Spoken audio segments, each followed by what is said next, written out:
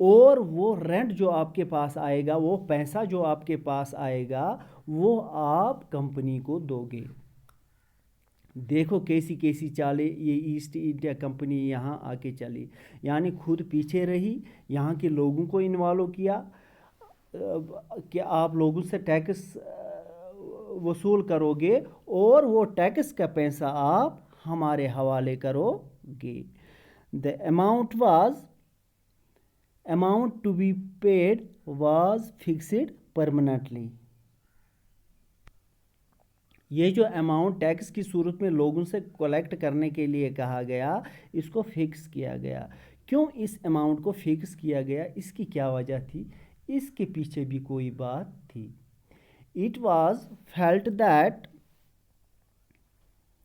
this would ensure a regular flow of revenue into the company coffers and at the same time encourage the zamindars to invest in improving their land۔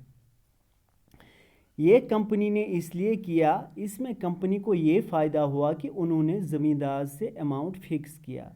Company کو پتہ تھا کہ اتنا پیسہ ہمارے پاس آئے گا ہی آئے گا۔ انہوں نے زمیندار سے کہا کہ آپ ہمیں اتنا پیسہ دے دو، آپ کو کتنا بینیفٹ آئے گا، آپ اس میں اور کتنا کماؤ گے وہ آپ کو، لیکن ہمیں اتنا پیسہ چاہیے، یعنی ایک اماؤنٹ فکس کیا۔ اس کا ایک اور فائدہ یہ بھی ہوا کہ زمیندار زیادہ سے زیادہ انویسٹ کرنے لگے، اپنے لینڈز کو امپروو کیا اور اس سے پروڈکشن بھی زیادہ ہوئی۔ جتنی زیادہ فصل کی پیداوار ہوئی تو آٹومیٹیکلی فائدہ بھی اسی حساب سے ہونے لگا۔ اس طرح کمپنی کو یہاں دو فائدے ہوئے، ایک لینڈ بھی امپروو ہوئی اور دوسرا فکسڈ اماؤنٹ ان کے پاس پہنچا۔ سو the zamindar benefit from the production from increased production from the land۔ جب پروڈکشن بڑھی تو کمپنی کے ساتھ ساتھ زمیندار کا بھی فائدہ ہوا، لیکن یہاں کچھ پرابلمز بھی کریٹ ہوئی اس پرمننٹ سیٹلمنٹ میں۔ کیا تھی وہ پرابلمز؟ یہ ہم ڈسکس کریں گے۔ Revenue that had been fixed was so high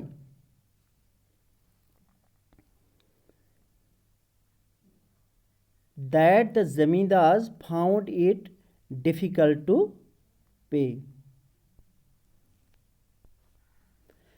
زمیندار نے سوچا کہ ہمیں فکسڈ اماؤنٹ برٹشرز کو دینا ہے اور باقی جو پیسہ بچے گا وہ ہم کھائیں گے، لیکن برٹشرز ان سے بھی چالاک تھے۔ انہوں نے اتنا زیادہ ریونیو فکس کیا کہ زمیندار اتنا پیسہ کولیکٹ ہی نہیں کر پاتے تھے۔ اس سے کیا ہوا؟ Numerous zamindars were sold off at auction organized by the company. بہت سارے زمیندارز کو جو رائٹس ملے تھے کہ آپ برٹشرز کی بہاف میں پیسہ کولیکٹ کریں، ان سے وہ رائٹس چھین لیے گئے۔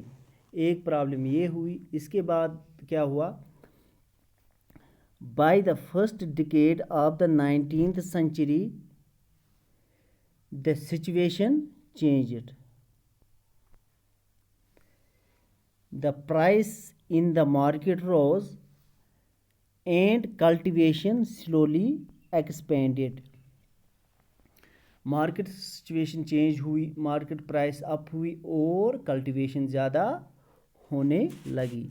This meant an increase in the income of the zamindars but no gain for the company since it could not increase a revenue demand that had been fixed permanently۔ Agriculture expansion جو ہوا اس میں زمیندار کو فائدہ ہوا، لیکن company کو کوئی فائدہ نہیں ہوا۔ جب کمپنی کو فائدہ نہیں ہوا تو زمیندار اور کمپنی کے درمیان انبن شروع ہوئی، تو یہاں بھی پرابلم کریٹ ہوئی۔ زمیندار did not have an interest in improving the land۔ زمیندار اب کوئی انٹرسٹ نہیں لینے لگے لینڈ کو امپروو کرنے میں. انہوں نے سوچا ہمیں کیا فائدہ، لینڈ امپروو ہم کریں گے اور فائدہ کمپنی کو ہوگا. As long as the zamindars could give out the land to tenants and get rent, they were not interested in improving the land.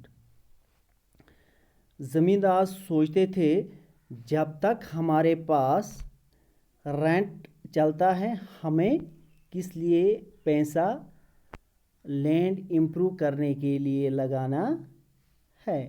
کچھ ٹائم کے لیے تو یہ ٹھیک تھا، لیکن آگے چل کے پھر پرابلم کریٹ ہوئی. جب لینڈ کی امپرومنٹ ہی نہیں ہوئی تو کیا ہوا، پروڈکشن میں بھی کمی ہوئی. So the cultivators found the system extremely oppressive. تو یہاں اگر کوئی پستا تھا وہ تھا کلٹیویٹر، کیونکہ محنت کلٹیویٹر کو ہی کرنی پڑتی تھی اور عیش کوئی اور اڑاتا تھا. تو کلٹیویٹرز کو یہ سسٹم ٹھیک نہیں لگا. کیوں ٹھیک نہیں لگا؟ ایک تو انہیں ہائی رینٹ دینے پڑتے تھے. The rent paid to the zamindar was high and his right on the land was insecure. To pay the rent, he had to often take a loan from the moneylender, and when he failed to pay the rent, he was evicted from the land he had cultivated for generations. ایک تو high rent دینا پڑتا تھا، دوسرا کلٹیویٹرز کے اوپر loan کا بوجھ بھی تھا. انہوں نے منی لینڈرز سے لون لیا ہوتا تھا. اس طرح کلٹیویٹرز بہت پریشان تھے. اگر کسی سال کلٹیویٹرز کو فصل نہیں ہوتی تھی تو وہ رینٹ نہیں دے پاتے تھے. تو جب وہ رینٹ نہیں دے پاتے تھے تو اس کے بدلے میں اس کی زمین لی جاتی تھی. یہ پرابلمز تھے پرماننٹ سیٹلمنٹ میں. اب اگر اس پرماننٹ سیٹلمنٹ میں پرابلمز تھی تو اس کا حل کیا تھا، اس کا سلوشن کیا تھا؟ کیا کوئی نیا سسٹم ڈیوائز کیا گیا اس پرابلم کو سالو کرنے کے لیے؟ یہ ہم انشاءاللہ اگلے ویڈیو میں ڈسکس کریں گے. اللہ حافظ.